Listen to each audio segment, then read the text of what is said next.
Hello everyone, this is me your host. फिर से हाजिर हूँ आपके लिए एक नए वीडियो लेके। आज हम अपनी सेकंड बुक का चैप्टर नंबर 1 करेंगे और आपको इस बात को सुनने में ज़्यादा खुशी होगी कि जो हमारी पहली बुक थी 12th क्लास की, जो पॉलिटिकल साइंस है, उसकी 2 बुक्स हैं। उसमें से जो हमारी पहली बुक थी वो हमने पूरी कर ली है। उसके सारे चैप्टर्स आपको मेरे चैनल पे देखने के लिए मिल जाएंगे। सबकी एक्सप्लेन्ड वीडियोस मेरे चैनल पे अवेलेबल हैं, तो आप पहले वहाँ पे जाके फर्स्ट बुक की एक्सप्लेनेशन देख लीजिए, सो दैट जो आपका बेस है वो बन जाएगा चैप्टर्स को आगे तक समझने का। अगर आप बेस ही ठीक से नहीं पढ़ोगे तो फिर आगे कुछ समझ में नहीं आएगा, इसलिए आप पहले सभी चैप्टर्स को एक बार देख लीजिए। लास्ट टाइम हमने अपना आखिरी चैप्टर किया था वैश्वीकरण, जो कि ग्लोबलाइजेशन है, चैप्टर नंबर 9 फर्स्ट बुक का। तो वो हमारा पूरा हो चुका है और आज से हम अपनी नई बुक यानी कि सेकंड बुक, जो कि आपकी स्वतंत्र भारत में राजनीति के नाम से है, उसका पहला चैप्टर यानी राष्ट्र निर्माण की चुनौतियाँ, इसको स्टार्ट करने वाले हैं। आज मैं आपको इसके बारे में सारी की सारी जितनी भी पीढ़ियाँ हैं, जितनी भी टॉपिक है, थ्योरीज़ है, डीप एक्सप्लेनेशन है, वो सब बताने वाली हूँ। तो वीडियो को स्किप मत करना। स्किप करोगे तो बहुत ज़्यादा लॉस हो सकता है, कुछ समझ में नहीं आएगा और वीडियो देखने का कोई फिर मतलब नहीं बनता। तो चीज़ों को समझो, स्किप मत करो। स्किप करोगे तो कुछ भी समझ नहीं आएगा, नुकसान आपका ही है। तो चलिए स्टार्ट करते हैं। मैं आपको एक बात और बताना चाहूँगी कि जो हमारा ये वाला चैप्टर है राष्ट्र निर्माण की चुनौतियाँ, ये थोड़ा सा लेंथी चैप्टर है, बहुत इजी है। अगर आप इसको एक कहानी की तरह पढ़ोगे तो मुझे नहीं लगता कहीं पे आपको ये मुश्किल लगेगा, आसान चैप्टर है। इस चैप्टर की लेंथ ज़्यादा होने की वजह से मैंने इसको 2 पार्ट्स में डिवाइड कर दिया है। आज हम अपना पार्ट 1 करेंगे और अगली वीडियो में हम इसी चैप्टर का पार्ट नंबर 2 कर लेंगे। उसके बाद क्या होगा कि जो आपका चैप्टर होगा वो 2 तरह से पूरा हो जाएगा, यानी कि 2 हिस्सों में पूरा हो जाएगा। और ज़्यादा लंबी वीडियो होती है तो बच्चों को मज़ा नहीं आता है पढ़ने में, क्योंकि लंबी चीज़ें बोर कर देती हैं और वीडियो बहुत ज़्यादा बड़ी हो जाती है। तो इसी चीज़ को मैंने थोड़ा सा कम करने के लिए इस चैप्टर को 2 पार्ट में डिवाइड कर दिया है। आज हम इसका फर्स्ट पार्ट करेंगे एंड देन नेक्स्ट वीडियो में हम करेंगे इसका पार्ट नंबर 2 और सेकंड पार्ट में आपका ये पूरा चैप्टर ख़त्म हो जाएगा। तो चलिए देख लेते हैं। तो हमारे मतलब कि जो राष्ट्र निर्माण की चुनौतियां हैं कि हमने भारत को जब आज़ाद करवा लिया था अंग्रेज़ों के चंगुल से, उसके बाद कैसे एक राष्ट्र को बनाने के लिए क्या क्या दिक्कतें आई, कौन से तत्व हमारे सामने थे, कौन सी चुनौतियों का हमें पालन करना था, तो ये सब हम देखने वाले हैं। तो सीबीएसई ने हमें कुछ टॉपिक दे रखे हैं जिनके बिहाफ पे वो आपसे एनुअल एग्ज़ाम्स में क्या क्वेश्चंस पूछेगा। तो वो कुछ इस तरह हैं, जैसे आपका है nation and nation building, Sardar Vallabh भाई Patel and their integration of states, legacy of partition, challenges of refugee resettlement, Kashmir मुद्दा है, Nehru approach to nation building, political conflict, जो कि आपका भाषा के आधार पर राजनीतिक संघर्ष और राज्यों का भाषाई संगठन किया गया था, पुनर्गठन किया गया था, वो पढ़ना है हमें। और यहाँ पे आपको दे रखा है कि राष्ट्र निर्माण की चुनौतियाँ, जो आपका नेशन एंड नेशन बिल्डिंग है। उसके बाद है सरदार वल्लभ भाई पटेल का जो इंटीग्रेशन था ना, राज्य को एकीकरण करने की जो उनकी सोच थी, वो हम पढ़ने वाले हैं। जो आपकी लेगेसी यानी कि विरासत था जो विभाजन का, वो क्या था वो पढ़ेंगे। फिर चैलेंजेस ऑफ रिफ्यूजी यानी कि जो आपका शरणार्थी लोग होते हैं ना। अब आपको पता है कि जब भारत और पाकिस्तान का बंटवारा हो गया था तो बहुत सारे लोगों ने क्या करा था, अपने घर को छोड़ के वो कहीं और जाके स्थापित हो गए थे। तो उस टाइम पे जो शरणार्थियों की बहुत बड़ी एक चिंता हमारे सामने थी, तो उसके बारे में हम पढ़ने वाले हैं। लगभग 80 लाख लोगों को शरणार्थी के रूप में देखा गया था उस टाइम पे, क्योंकि उनको अपने घर से बेदखल कर दिया गया था। उन लोगों को इतना कन्फ्यूजन हो गया था कि हम कौन से मुल्क के हैं, हम भारत के हैं, हम हिंदुस्तान के हैं या पाकिस्तान के हैं। तो ये सब हम पढ़ने वाले हैं। फिर जो आपका है जो नेहरू की अप्रोच थी ना, नेहरू का दृष्टिकोण क्या था किसी भी देश को बनाने के लिए, वो हमें पढ़ना है। और फिर हमने क्या करा था कि लैंग्वेज के आधार पे स्टेट्स को डिवाइड किया। जो आपका मद्रास साइड वाला इलाका है ना, उसमें आपको 3-4 राज्य देखने के लिए मिल जाएंगे। तो उनका जो गठन हुआ था वो भाषा के आधार पे हुआ था, तो वो हम पढ़ने वाले हैं। तो लेट्स गेट स्टार्टेड। जैसा आपको पता ही है कि भारत की जो आज़ादी है वो लगभग 200 साल का कड़ा संघर्ष थी। यहाँ पे लिखा भी हुआ है कि लगभग 200 साल की अंग्रेज़ों की गुलामी के बाद 14-15 अगस्त की सन 1947 की मध्य रात्रि को क्या है, हिंदुस्तान आज़ाद हो गया था। लगभग 200 साल की कड़ी मशक्क़त के बाद हमारा जो भारत है वो 14-15 अगस्त की सन 1947 की मध्य रात्रि को आज़ाद हो गया था। यहाँ पे एक 1 मार्कर क्वेश्चन बन रहा है, आप इसको नोट कर सकते हैं या फिर इसका स्क्रीनशॉट ले लो।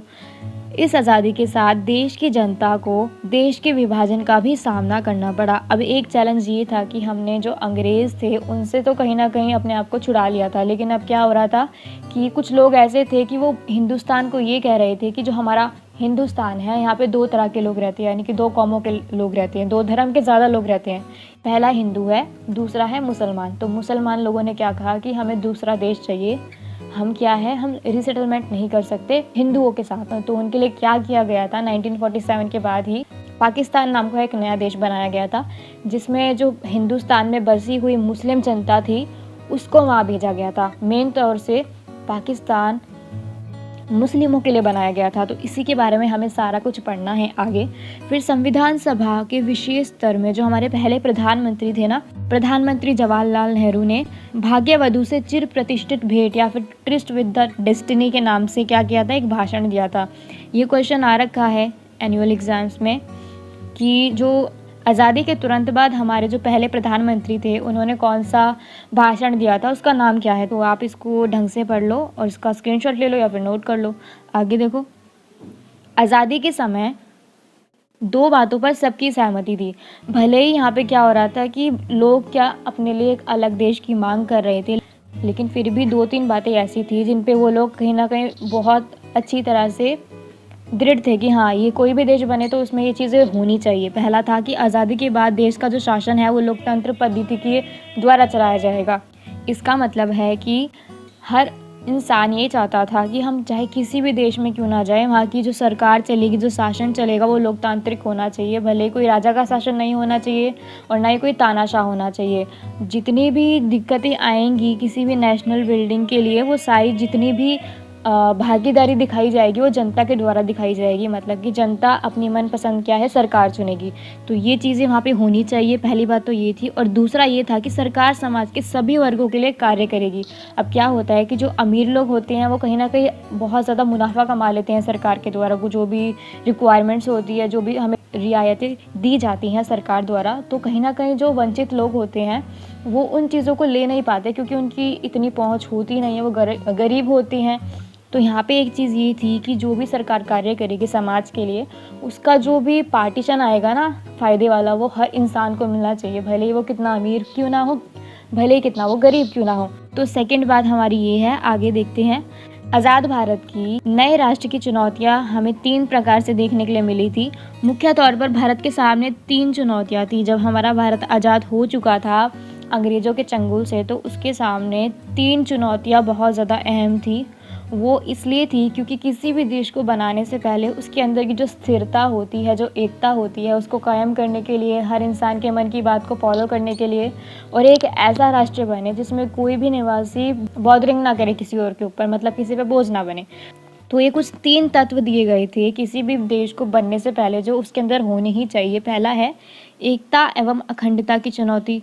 मतलब कि हमारा भारत इतना ज़्यादा विविधता से भरा हुआ देश है। आपको थोड़ी थोड़ी दूर पे चलते ही क्या है, लैंग्वेजेस चेंज देखने के लिए मिल जाएंगी, रहन सहन अलग देखने के लिए मिल जाएगा, खान पान अलग हो जाएगा। इतने सारे जो आपकी भाषा हैं वो बोली जाती हैं, लगभग 1600 भाषा बोली जाती है हमारे भारत में, इससे भी ज़्यादा ही बोली जाती हैं। यहाँ पे बहुत सारे लोग रहते हैं, अमीर भी रहते हैं, बहुत गरीब भी रहते हैं, बहुत ज़्यादा अमीर लोग भी रहते हैं। तो कहीं ना कहीं भारत बहुत ज़्यादा एक विविधता से भरा हुआ एक केंद्र था जिसको हमें एक सूत्र के धागे में बांधना था। आप एग्जाम्पल ले सकते हैं कि जैसे उस टाइम पे भारत में अनुमान लगा लो जितनी भी 565 तो उस टाइम पे रियासतें थी, मतलब कि राजा का शासन था। इतने राजा शासन कर रहे थे उस टाइम पे। अगर उनमें से आधे मना कर दे कि हम भारत के संघ में शामिल नहीं होंगे, तो कहीं ना कहीं ये क्या है, एक अखंडता को दर्शा देगा कि देश का जो गठन हो रहा है वो सबकी मर्जी से नहीं हो रहा, क्योंकि वो लोग नहीं चाहते इस खंड में शामिल होना। तो पहला ये था कि एकता एवं अखंडता की चुनौती का सामना करना, सबको एक ही तरह से बांधना, किसी को ऊपर ना दिखाना, किसी को नीचा नहीं दिखाना। सेकंड था लोकतंत्र की स्थापना। मतलब कि जो भी सरकार शासन करेगी उस देश में, उसका जितना भी सारा ब्यौरा जाएगा वो जनता के द्वारा होकर जाएगा। मतलब जनता अपने मनपसंद उम्मीदवार को चुनेगी और सरकार को नियुक्त करेगी। सेकंड पॉइंट ये था। और थर्ड ये था कि समानता पर आधारित विकास होना चाहिए। जैसे मैंने आपको बताया कि जो भी सरकार कार्य करती है अपने समाज के लिए, उसका जितना भी भत्ता होता है वो हर वर्ग को जाना चाहिए, भले ही वो कितना भी अमीर क्यों ना हो, भले ही कितना गरीब क्यों ना हो। मेरे हिसाब से तो जो लोग वंचित रह जाते हैं, जो बहुत ज़्यादा गरीब होते हैं, उनके पास खाने तक के लिए पैसे वगैरह नहीं होते, तो उनको इस सब चीज़ों का ज़्यादा फ़ायदा मिलना चाहिए एज़ अकॉर्डिंग टू जो अमीर लोग होते हैं, क्योंकि वो है ही पहले से अमीर, तो वो अपने आजीविका के लिए बहुत सारा धन पहले से कमा सकते हैं। लेकिन जो वंचित लोग हैं, जो नहीं कमा सकते, एजुकेटेड नहीं हैं, उनको प्रौद्योगिकी का ज्ञान नहीं है, उनके लिए क्या है, रियायतें ज़्यादा होनी चाहिए। ये मेरा पॉइंट था। तो ये 3 पॉइंट थे जब भारत आज़ाद हुआ था उसके सामने। पहला था कि एकता एवं अखंडता की चुनौती का पालन करना, फिर जो लोकतंत्र की स्थापना है उसको पूरी तरह से स्थापित करना, समानता पर आधारित जो आपका विकास है वो कैसे किया जाए कि हर वर्ग को इसका फ़ायदा मिले। तो ये 3 चुनौतियाँ थी भारत के सामने जब भारत आज़ाद हुआ था। आगे देखो, अब मैं आपको इन तीनों चुनौतियों के बारे में थोड़ा सा खोल के बता देती हूँ। मैंने आपको अभी सिर्फ थोड़ा इनका सब पॉइंट टाइप बताया है, अब मैं इनको थोड़ा सा खोल के बता देती हूँ। पहला है आपका कि अखंडता के सूत्र में बांधना था हमें। तो इसका क्या होगा, भारत अपने आकार और विविधता में किसी महादेश के बराबर था। जैसा कि मैंने आपको बताया, यहाँ पे बहुत सारे लोग रहते हैं, लगभग 135 करोड़ की जनसंख्या तो अभी है। उस टाइम पे तो थोड़ी कम ही होगी, आप लगा सकते हो 120 करोड़ ही लगा लो, इतनी तो होगी उस टाइम पे। तो उस टाइम पे भी यहाँ पे बहुत अलग अलग कौमों के लोग रहा करते थे, बहुत सारे धर्म थे, बहुत सारी भगवान वगैरह थे, भाषाएं बहुत सारी बोली जाती थी, सबका रहन सहन अलग था, कल्चर सबका अलग था। तो उन सभी को हमें एक ही देश के रूप में लाना था, एकत्रित करना था, एक ही धागे में बांधना था। यहाँ विभिन्न भाषा, संस्कृति, धर्म के अनुयायी रहते थे। इन सभी को एकजुट करने की जो चुनौती थी वो कहीं ना कहीं बहुत बड़ी चुनौती थी उस टाइम पे। तो ये पहला हमारा, मैंने आपको बता दिया तत्व, जो कि अखंडता को बरकरार रखना था और सबको एकता के सूत्र में बांधना था। फिर आपका सेकंड था कि लोकतंत्र की स्थापना कैसे की जाए। भारत ने संसदीय शासन पर आधारित प्रतिनिधित्व मूलक लोकतंत्र को अपनाया, जिसमें क्या होता है कि जनता अपने हिसाब से सरकार का चयन करती है, उसके ऊपर कोई दबाव नहीं होता कि कोई उम्मीदवार उनको धक्का देकर बोल रहा है कि आप हमें वोट दो, हम सत्ता में आना चाहते हैं। यहाँ पे क्या होता है कि जो भी लोग होते हैं वो अपना एक अलग से मत दे सकते हैं कि हम ये सरकार चाहते हैं, ये सरकार नहीं चाहते, ठीक है। और भारतीय संविधान में प्रत्येक नागरिक को मौलिक अधिकार तथा मतदान का अधिकार दिया गया है, जिसके बिहाफ पे वो अपनी मनपसंद सरकार चुन सकता है, अपना वोट किसी भी उम्मीदवार को दे सकता है और सरकार की नियुक्ति करने में मदद कर सकता है एक तरह से। तो सेकंड पॉइंट हमारा ये था। अब थर्ड पॉइंट को देखते हैं। समानता पर आधारित हमारा जो विकास है वो क्या है, इसका मतलब क्या है मैं बताती हूँ आपको। ऐसा विकास जिससे संपूर्ण यानी कि पूरे समाज का कल्याण हो, ना कि किसी एक वर्ग का, मतलब सभी के साथ समानता का व्यवहार किया जाए और सामाजिक रूप से वंचित लोगों तथा धार्मिक, संस्कृति, अल्पसंख्यक समुदाय को विशेष सुरक्षा दी जानी चाहिए। जैसा कि मैंने आपको बताया कि जो अल्पसंख्यक समुदाय होते हैं वो लोग इतने विकसित नहीं होते, उनके पास इतने कौशल नहीं होते, तो उनको कहीं ना कहीं जीवन जीने के लिए सरकार द्वारा थोड़ा सा ज़्यादा फ़ायदा दिया जाना चाहिए मेरे अकॉर्डिंग, क्योंकि वो लोग वंचित है। आगे देखो, अब आपके सामने एक टॉपिक आता है कि द्वि राष्ट्रीय सिद्धांत क्या है। द्वि का मतलब हमें पता ही चल रहा है, मतलब कि दो, यानी कि 2 राष्ट्रों का सिद्धांत क्या है, इसको पढ़ते हैं। इस सिद्धांत के अनुसार भारत किसी एक कौमे का देश नहीं था, बल्कि हिंदू और जो आपका मुसलमान नाम की 2 कौमों का देश था। और इसी कारण मुस्लिम लीग ने मुसलमानों के लिए एक अलग देश यानी कि जो आपका पाकिस्तान है उसकी मांग की। अब क्या था कि जब हमारा भारत अंग्रेज़ों के चंगुल से तो आज़ाद हो गया था, लेकिन बाद में क्या हुआ कि जो वहाँ के लोग थे, भारत के लोग थे, वो ये कह रहे थे कि भारत किसी एक कौमे का देश नहीं है, मतलब कि भारत की जो जनसंख्या है वो किसी एक धर्म, जाति, प्रजाति की नहीं है।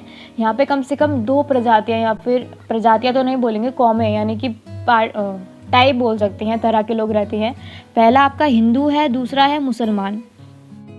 अब क्या था कि उस टाइम पे जो मुसलमान थे उनकी थोड़ी सी कम जनसंख्या थी भारत के मुकाबले, हिंदुओं के मुकाबले। तो उन्होंने क्या कहा कि हम इस जनसंख्या के साथ रहने में कंफर्टेबल नहीं हैं, हम इनके साथ रीसेटलमेंट नहीं कर सकते, इसलिए हमें क्या चाहिए, हमें दूसरा देश चाहिए। तो इसी को लेकर जो वहाँ की मुस्लिम लीग थी ना, मुसलमानों का संगठन, उसने ये कहा था कि हमें मुसलमानों के लिए एक अलग देश यानी कि पाकिस्तान चाहिए।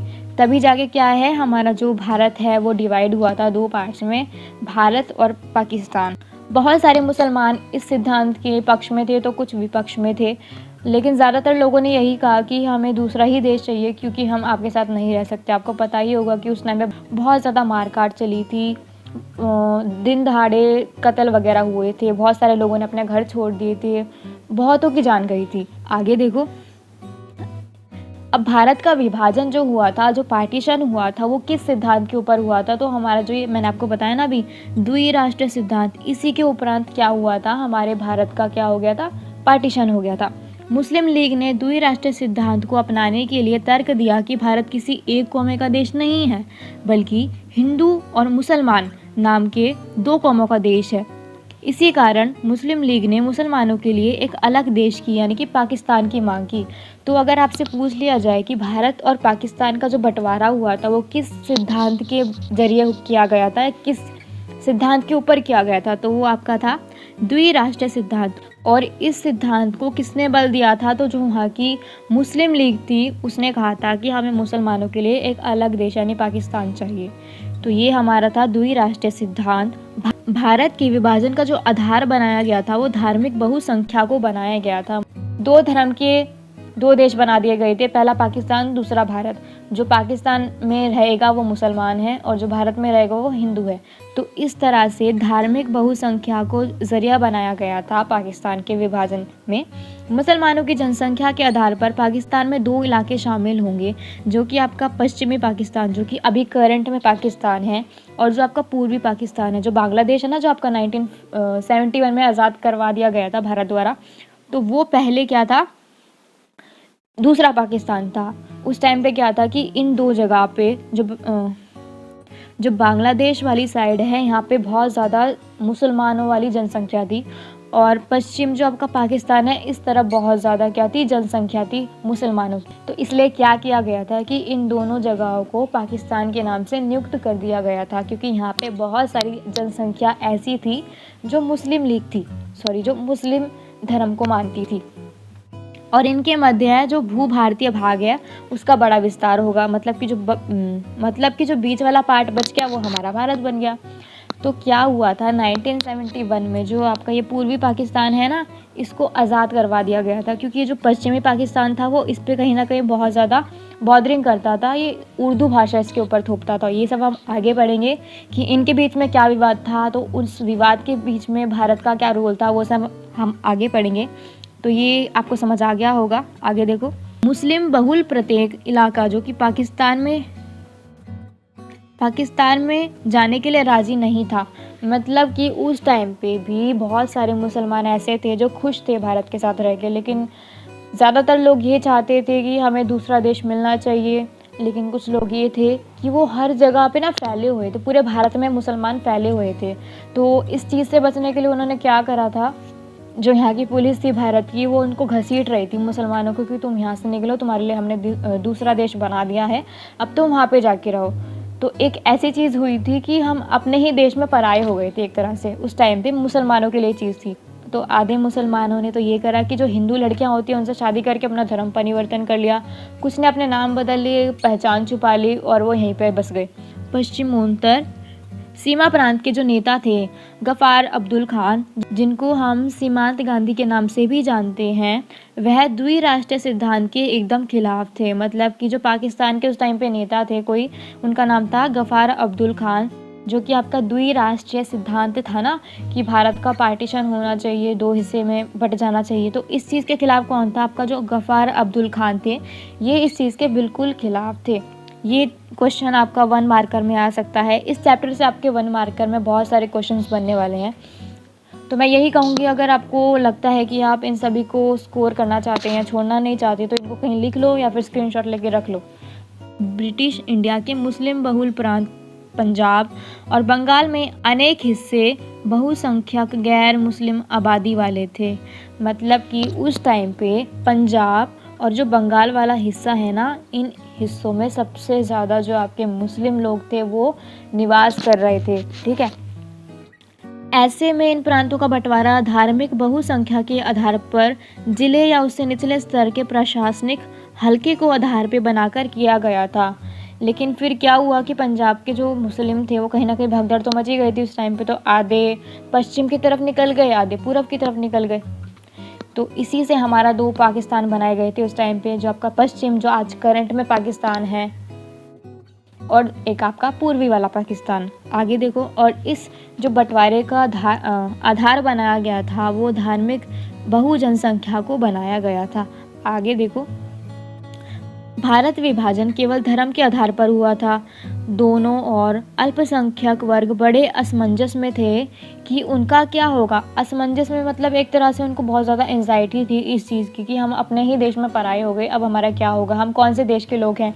अब आधों को तो यही नहीं पता था कि हमें कौन से देश में जाना है, कहाँ पे हमारा अपना देश है, हम भारत में जाए या फिर हम पाकिस्तान में जाए, वह कल से पाकिस्तान के नागरिक होंगे या फिर भारत के।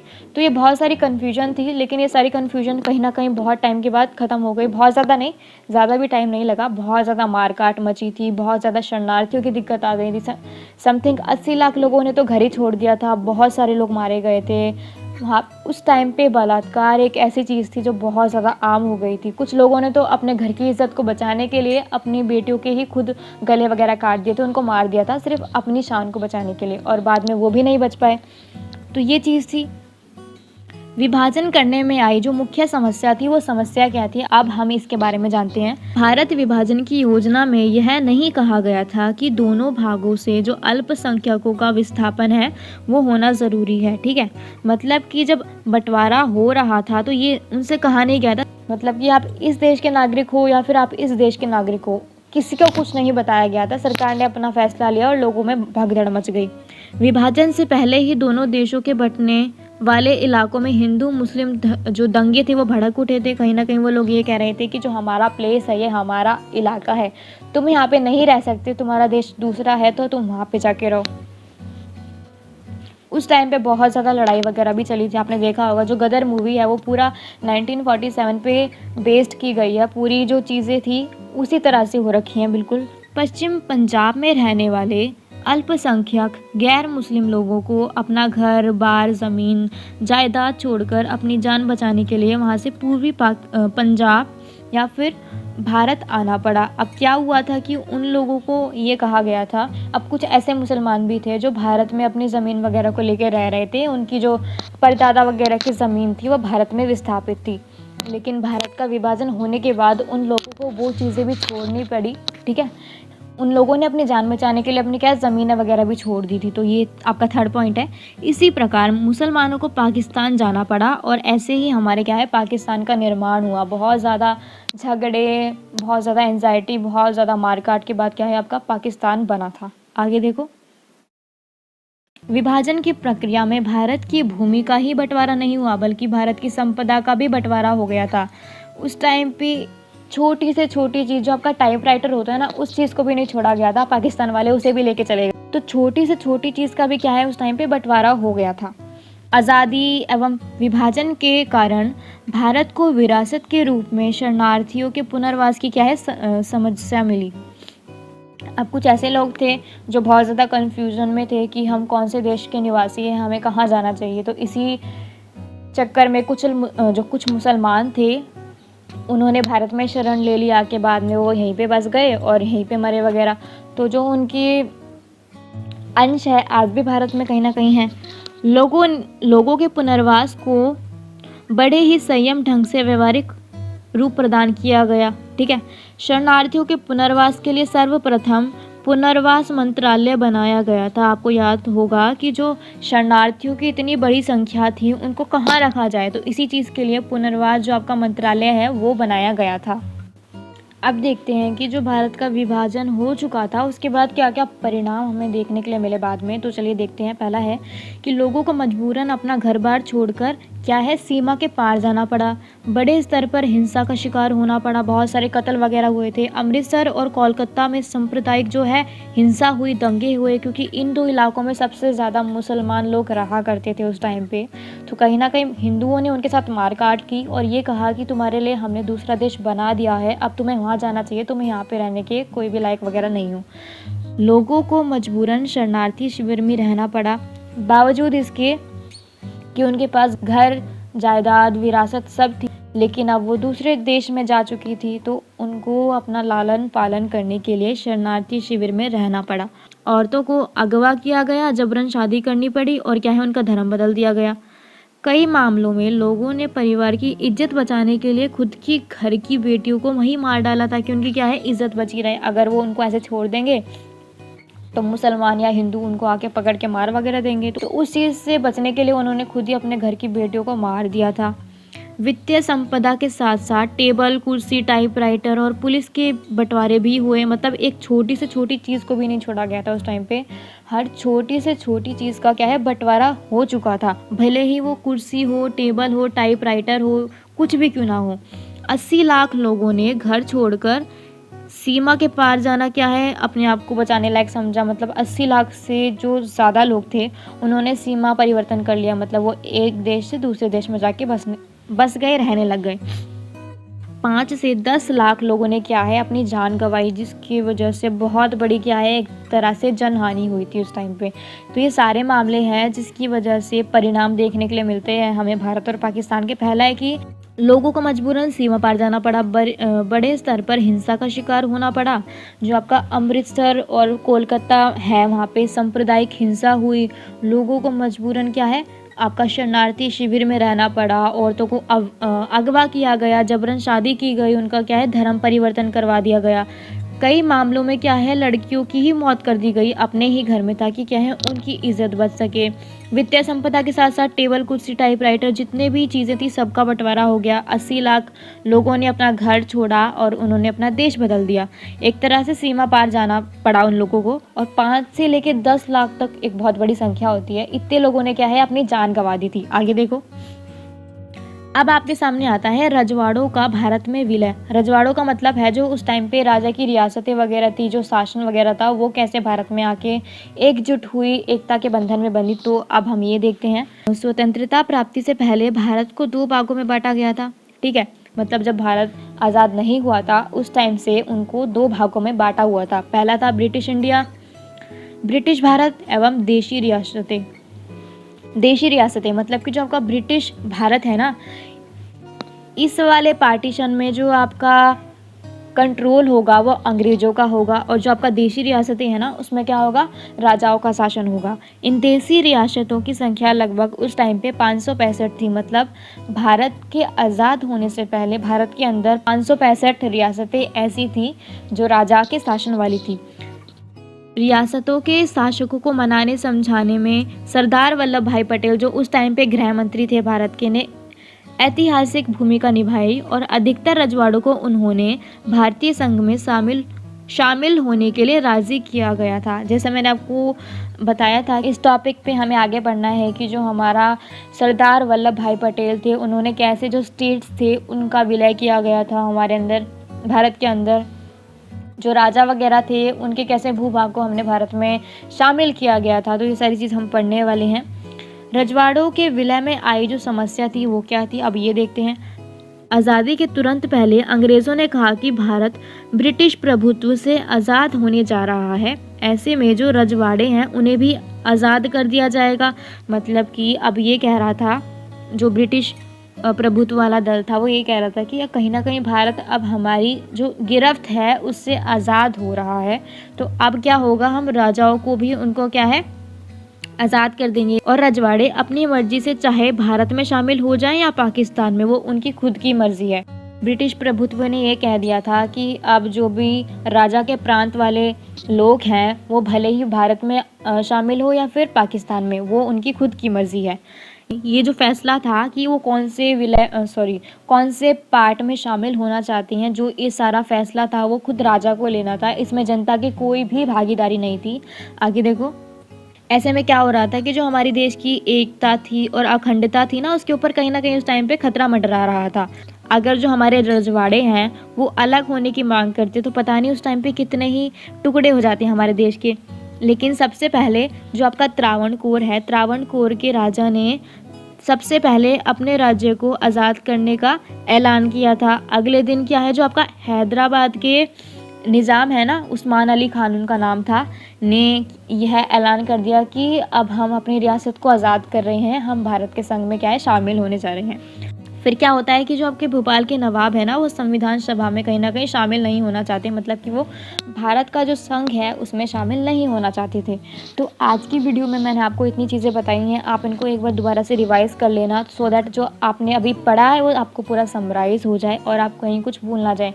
और जितने भी आपके MCQs बन रहे हैं ना, आप उन सबको लिख लो या फिर उनका स्क्रीनशॉट ले लो, क्योंकि आने वाले टाइम में 1 या फिर 2 नंबर में आपको देखने के लिए मिल सकते हैं। So thanks for watching our first part of this video. आगे मैं आपको इसका सेकंड पार्ट दूंगी, जिसमें हमारा ये चैप्टर जो है कंप्लीट हो जाएगा। बचे हुए टॉपिक्स को मैं आगे कवर करवा दूंगी, ताकि आपको इधर उधर भटकना ना पड़े। वेरी वेरी थैंक यू, आपने मेरी वीडियो देखी। तब तक के लिए शुक्रिया, थैंक यू, बाय, टाटा और स्टे ट्यून्ड, क्योंकि थोड़ी सी देर में या फिर कल तक मैं आपको इसी चैप्टर की सेकेंड वीडियो प्रोवाइड करवा दूंगी। तब तक के लिए शुक्रिया, thank you, tata, bye bye.